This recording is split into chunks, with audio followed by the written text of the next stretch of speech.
একটা কথা ভুল বলে ফেলেছি, তবে আমার এই কথার জন্য আমি সবার কাছে ক্ষমা প্রার্থী। শরীয়তপুরের বেদিরগঞ্জ উপজেলার সখীপুরের কাচিকাটা এলাকায় বিএনপির পক্ষে ভোট চেয়ে হুমকি দেওয়ার ঘটনায় আলোচনার মুখে থাকা নজরুল ইসলাম অবশেষে প্রকাশ্যে ক্ষমা চেয়েছেন। এক ভিডিও বার্তায় তিনি বলেন, করতে গিয়ে হঠাৎ করে আমি একটা কথা ভুল বলে ফেলেছি, তবে আমার এই কথার জন্য আমি সবার কাছে ক্ষমা প্রার্থী। প্রিয় শরীয়তপুরবাসীকে দৃষ্টি আকর্ষণ করে বলছি, শরীয়তপুরবাসী সকলে আমাকে ক্ষমা করে দিবে।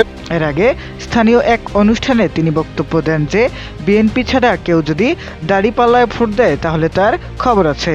এই মন্তব্যটি প্রকাশ পেলে সামাজিক যোগাযোগ মাধ্যমে ব্যাপক সমালোচনা তৈরি হয়। এ ঘটনায় সখীপুর থানা বিএনপি আনুষ্ঠানিকভাবে জানিয়েছেন নজরুল ইসলাম দলের কেউ নন।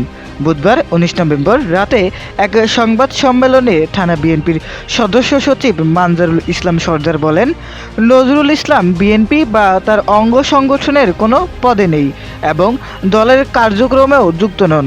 তিনি যে অনুষ্ঠানে বক্তব্য দিয়েছেন সেটি কোনো বিএনপির আয়োজন নয় এবং সেখানে কোনো দায়িত্বশীল নেতাও উপস্থিত ছিলেন না।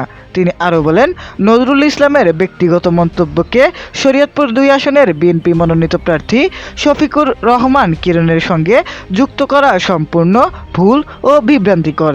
এ ধরনের অতিরঞ্জিত ও বিভ্রান্তিকর বক্তব্যের তীব্র নিন্দা জানান তিনি। এই বিএনপি নেতা আরও জানান, কেউ যদি ব্যক্তিগত স্বার্থে বা পরিচয়ের অপব্যবহার করে বিভ্রান্তি ছড়ায় তবে তার বিরুদ্ধে সাংগঠনিক ব্যবস্থা নেওয়া হবে। কাচিকাটা ইউনিয়ন সহ এলাকায় বিভ্রান্তিকর তথ্য বিশ্বাস না করার আহ্বান জানিয়ে তিনি বলেন, বিএনপি সর্বদা দলীয় শৃঙ্খলা, দায়িত্বশীল রাজনৈতিক আচরণ ও গণতান্ত্রিক মূল্যবোধে বিশ্বাসী।